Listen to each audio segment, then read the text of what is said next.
Long Island's nonprofit segment of the economy is actually growing faster than the private sector, even as it faces heightened problems due to a very tough economy, competition, and declining government support. They're dealing with their own budget crises, so they've cut back. We're seeing a lot of the corporations, even many of the large corporations that used to be here and be headquartered on Long Island, are no longer here. Almost everyone living on Long Island was affected by Hurricane Sandy, and nonprofits are being called upon to meet more of the needs of the island's communities than ever before.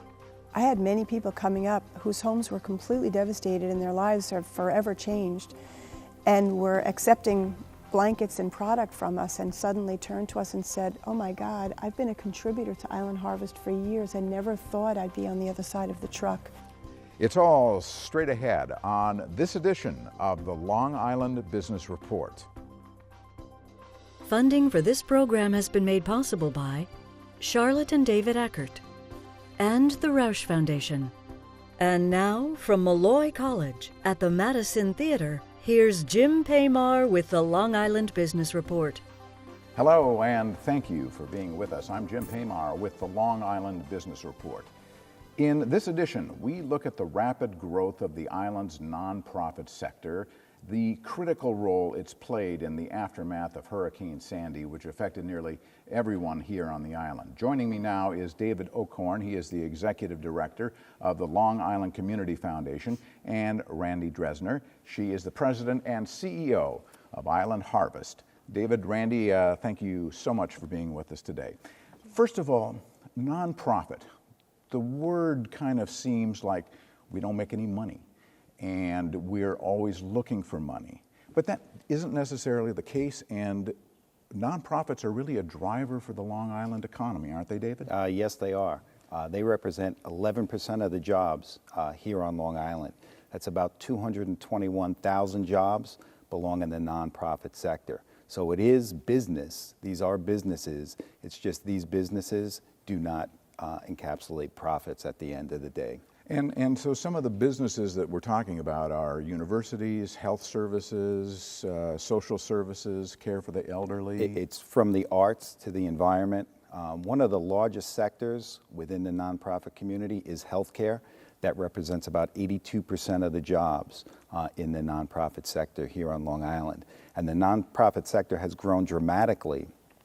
In 2000, it represented about 8.4% of Long Island's workforce, and by 2010, that had grown to 11%. Is that a good thing, that we're growing more in the nonprofit sector than the private sector? Well, I think it shows a few things. I think it shows that there's more need on Long Island, and it's also our aging population. Mm-hmm. There's more and more jobs in healthcare as more and more people need healthcare services. Does it mean that we're becoming a little bit more economically distressed at the same time? I think it would actually be better if we had a more vibrant business community. That would definitely help. But again, the nonprofit sector in many cases is that safety net to help those within our community. The philanthropic effort that goes along with getting money into the nonprofits, has that been suffering as of late? Really since 2008, it has been. So with the recession, with the slowed economy, many nonprofit organizations have found it more difficult to raise the funds that they need. We've even seen a slowdown on people creating funds with ourselves. Now we work with individuals, we work with families, we work with businesses, and they do their philanthropic giving or their charitable giving through us. But what they've seen on the nonprofit side in many cases is that, the government funding streams that were once there and vibrant, since many governmental agencies, either at the federal, state, or local levels, they're dealing with their own budget crises, so they've cut back. We're seeing a lot of the corporations, even many of the large corporations that used to be here and be headquartered on Long Island, are no longer here. So from a corporate standpoint, a lot of those contributions are down.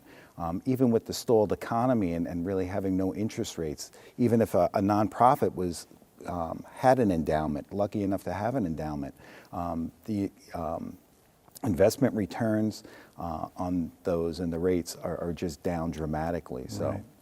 And one of the agencies that you fund is Island Harvest, and you've worked with Randi in the past. And Randi, tell me a little bit about your revenue streams. And you've been really hit hard with Sandy and all of the extra need that's come about, and you had a huge need to begin with. Well, first, I want to go back to some of the years that Dave was talking about.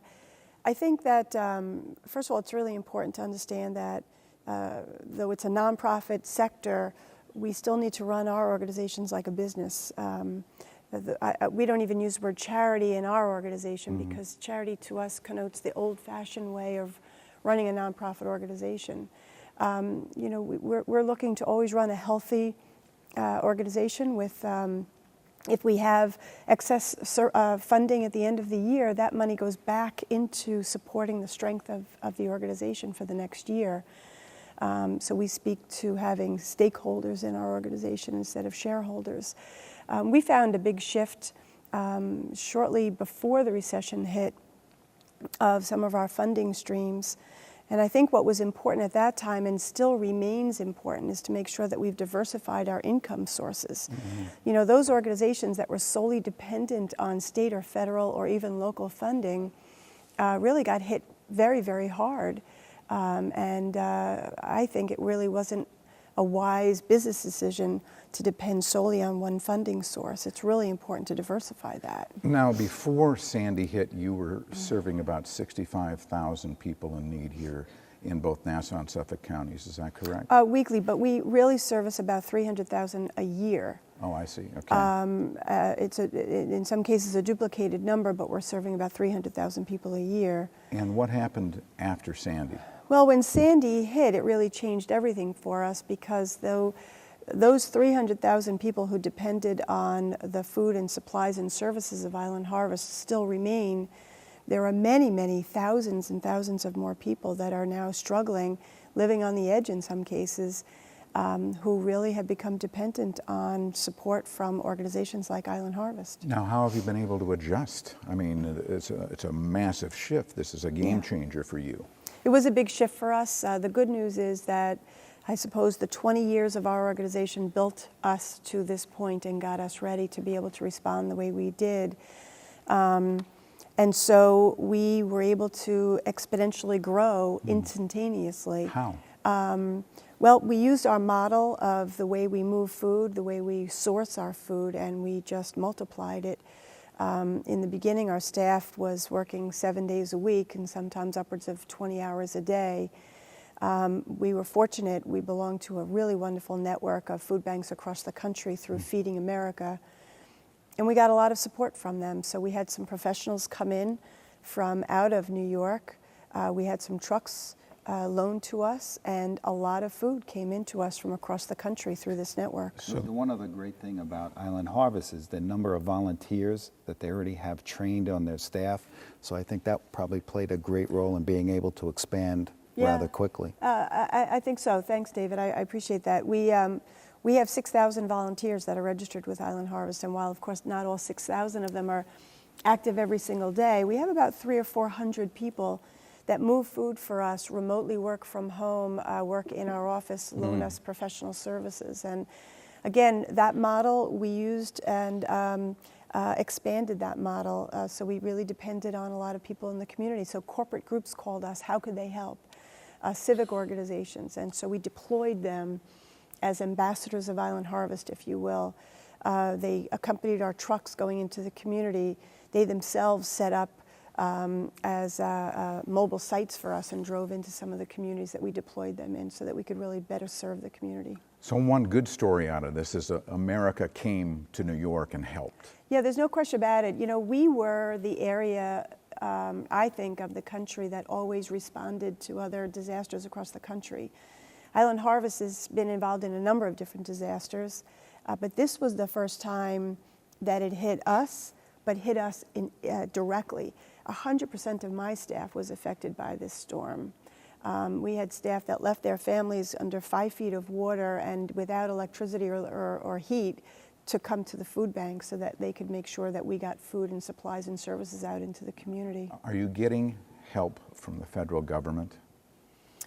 We do not get funding from the federal government. There is some talk about some funding streams opening up to support the effort. It's expensive to do disaster recovery.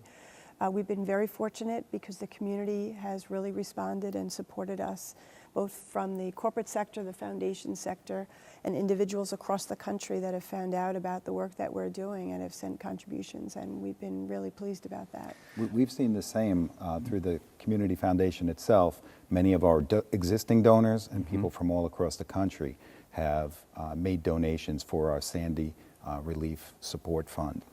And what we're doing with that is then we'll be deploying those resources to organizations like Island Harvest and many others that are on the ground providing those direct services. David, we've had discussions about how since the economy started to take its downward trajectory back in 2007, 2008, that this has really hurt.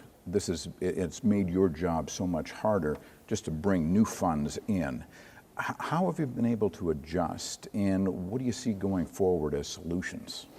Again, you just need to adjust. We keep looking for new opportunities. We keep trying to educate people on what the needs are. Even bringing other large corporate foundations to Long Island, letting them understand. Many people think Long Island is just Gold Coast mansions and the Hamptons, and there is no need here on Long Island. Far from the truth. There are many people with many different needs. So what we try to do as part of our work as a community foundation is educate others and make sure that they really understand the reality here. Even in the aftermath of a storm like Sandy, a lot of attention is paid to those emergency needs that are out there. But one thing that we try to do is remind everyone that there were a lot of needs here prior to that storm. And what we want to make sure is that organizations that are out there providing those services on a daily basis are being funded so that they can continue to do that work. We'd hate to see all the money being diverted just to one cause like Sandy, and then the organizations further struggle on the other side, just keeping up with the normal programs that they run on a daily basis. You know, here's the important thing to understand about the nonprofit sector. We don't know when we may need help in the future. And I could tell you countless stories prior to Sandy, and then I could tell you some stories after Sandy, where people who never expected that they would be turning to a nonprofit organization for help suddenly found that they needed it. And one example is there's a mental health organization that was setting up some group homes for people who had addiction problems. And they had gotten a lot of fight and pushback from one particular community, and it was not allowed in the community. Within about a year, my colleague, the executive director of this organization, got a phone call from somebody in that same town who said, my son needs a place to go because he's got an addiction problem. And we found that the only place he could go is upstate New York. Why aren't there more places for them to go right here on Long Island? And she said, well, it was your community that turned us away. So that family never expected to turn to a nonprofit organization. While we were out doing Sandy relief in a lot of communities, we weren't choosing communities by economic ability. And our trucks drove up and down streets, literally going door to door, giving out food and supplies. I had many people coming up whose homes were completely devastated and their lives are forever changed, and were accepting blankets and product from us and suddenly turned to us and said, oh my God, I've been a contributor to Island Harvest for years and never thought I'd be on the other side of the truck getting product from you. That's amazing. Even with the economic downturn, you see a lot of that.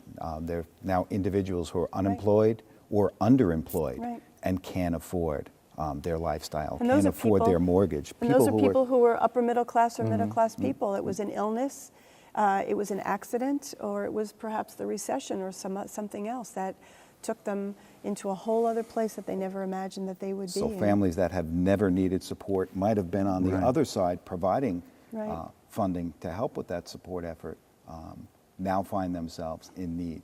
You mentioned Gold Coast mansions and the Hamptons. I mean, there is a lot of money on Long Island. Do you think that most people know about an organization like the Long Island Community Fund, where you are given money by people who have the means, and then that money is distributed for them to Right. different charities or different organizations that might need their help. Right. Either they can recommend to us to what organization they want it to go, or we can help them identify those organizations, or they can totally leave it up to us, and then we'll make grants and report back to them. Over the past 2 years since I've taken over the organization, we've been really out there letting people know that we exist. Again, I don't do the direct service work that Randy and many of the other organizations do. We partner with them. We provide them with the funding so that they can help people in need within our community. So the wealth management companies on Long Island, Yes. who, you know, probably have billions of dollars sitting on the sidelines just, you know, investing. Right. And as people get older, can't they make some kind of contribution out of those wealth management funds to the Long Island Community Fund, which in turn then can Sure. be brought over to the Island Harvest Group? They can and do. So we work with a lot of private wealth management organizations.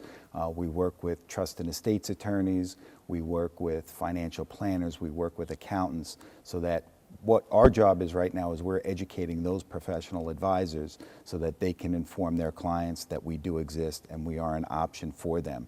And whether it's something they want to do today and make grants today, or whether it's something that they want to bequest in their will. So if there's an issue that you know they're concerned about, they can easily set up a fund with us for What those about purposes. government? What role does government play? What does Nassau County or Suffolk County, what role do they play in helping coordinate or helping to assist your organizations to grow and be healthy and thrive? You know, now's not a time for government support or for thinking about how much we could get from local government, state or federal government, because it's just not there. In our case, we're lucky enough to get some funding from both counties, in Nassau and Suffolk County, but it's a really small amount compared to the money that we're raising from private sources. So it's supplemental. But I think that it shows that there's a commitment from both counties, that they do care about the communities, they care about its citizens, and want to do something to help further most of the causes that are out there. So there are many organizations that are really dependent on funding from both counties, whether it's youth services, senior services, veterans affairs, whatever it may, mental health services. The nonprofit organizations that are doing well today are ones that have a pretty balanced portfolio. So not only was it government funding, but they also had gifts from individuals and corporations. And running a good mix there and a good balance, so when government funding has become tighter, they still have other sources of funding to keep the operations going. So those nonprofit organizations that had a good business plan and incorporated a good balance there are the ones that seem to be doing a lot better today. But the ultimate solution obviously would be to reduce the poverty level here on Long Island, and that comes from growing the economy, getting more jobs to locate here on Long Island, to get more companies to locate on Long Island. Do you see a way that we can do that? Do you see anything out there when you're out there talking to community leaders about how we can grow Long Island? Well, what drives the economy here is local business. And that's really a partnership with all the entities that we've been talking about, including the nonprofit sector, to support our local businesses and encourage local businesses to become established so that we could strengthen the core grassroots of the economy here. So even in the nonprofit sector, if we buy locally, we encourage some of our people to fulfill their dreams and go ahead and open up their small businesses. It would be helpful for us. I think that those are some of the things to think about. Right. And I know in a previous show you had actually Kevin Law on. Right. And he's running something called Accelerate Long Island, and he's part of that. So there are different programs where some of the universities, research centers, and others are getting together to really help promote new businesses, startup businesses, to really help strengthen our economy. And another way to strengthen those core businesses around the island happens to be getting involved in the nonprofit sector. What we've seen time and time again is that when corporate teams come in and do projects together, it builds morale and it strengthens the core of the business. And we've actually seen figures where the profits have actually increased because they have gotten involved in a nonprofit organization. How? employees actually respond well when they know that the corporate leaders care about the community that they and their families live in, and that their customers live in. So that's one, employee morale. When they come in and they do sorting projects in our warehouse, for example, or go out and clean the streets for other organizations, or help children in a daycare center, it makes a big difference. We had one company that sent us a 3-page letter after they came in to get involved in a volunteer project to tell us how it completely transformed that department. And the corporate president actually saw the profits change from that department and went in to find out what had happened and what they had done. And they came up with a company-wide policy of giving back and getting involved with the community. It's also great for employee retention. Absolutely. Because then, you can give someone a raise and that high lasts for so long after they've received it. Right. But really feeling like they're part of the community, that they're making a difference, and that their company that they work for really cares, has proven that people will stay more loyal to a company.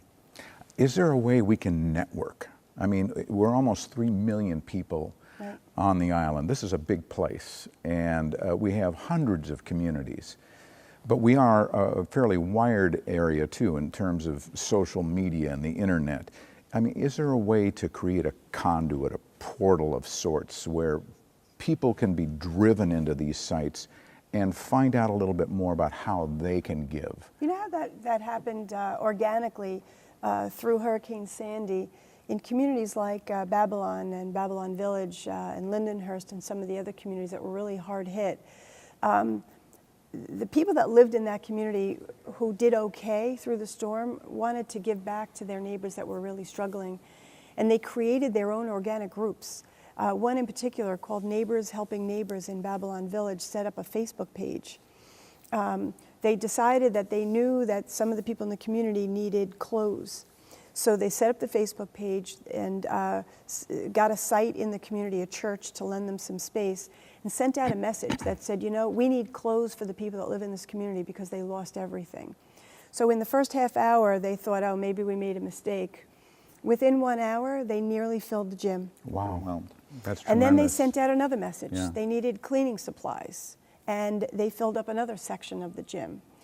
We're using that model to help other communities so that they could get the word out about things that they need because of the hurricane. And so that's one way where organically it can start, and the message could get out virally into the community. Right. There's also the Long Island Volunteer Center, where people can go and see what volunteer opportunities are available. So whether you be an individual or a corporation, it's a great way to find out what organizations need, what type of support they're looking for. Do you think in some strange way Sandy may have a positive impact going forward as people have found new ways to give and to get involved? If it doesn't, then it was really a devastating storm, and it won. And Long Island is too strong for that. I think we've already become a better, stronger Long Island as a result. And I think that there are people who have come up from the community that are going to become community leaders that we would have never seen before. So unfortunately, Hurricane Sandy happened. But fortunately, I think that we will continue to see some really positive things coming out of it. I did a story post-hurricane, and one guy referred to Long Island as Strong Island. Yes. And nothing was going to keep us down, and we were going to come back from this storm better than ever. Right. And that people really have a lot to give, and they've got big hearts here, and we're a little rough around the edges, but when it comes right down to it, we come together, and we want this place to be a better place to live for all of us. I think it's really done that. And we're set up as a bunch of individual communities, but we've seen the communities come together. We've seen the nonprofit sector come together. So I think there is a lot of positive that has come out of it. Okay. Yeah. We could talk about this all day. I'd love to. We'll have you back. We'll do another show at some point. Thanks so much for being with us. And that wraps up our conversation on Long Island's nonprofits. Thank you, David Okorn and Randi Dresner, for being with us here today at Madison Theater at Molloy College. For more on the Long Island Business Report, log on to our website. You can also find us on Facebook and Twitter. I'm Jim Paymar. Thank you for joining us for this edition of the Long Island Business Report, and we'll see you next time. Funding for this program was made possible by Charlotte and David Eckert and the Roush Foundation.